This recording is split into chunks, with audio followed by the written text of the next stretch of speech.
प्रधान कैसा हो? कैसा हो? तू प्रधान कैसा हो? हमारा प्रधान कैसा हो? कहाँ आई हो भौजाई? हाँ भैया।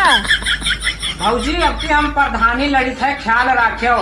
अच्छा, हमारा कुछ तुमको सिखा समस्या रिया है। है। बताओ भौजी, तुम्हार कौन समस्या है? तुम्हार समस्या हम 1 मिनट में दूर कर दिया। हमारी समस्या अगर दूर कर देबो तो अपने घर भरे के हुआ तू ही दवाई और जितना टोला मोहल्ला में सखे सहेले रहे वो नहीं बतावा तू ही दवाई।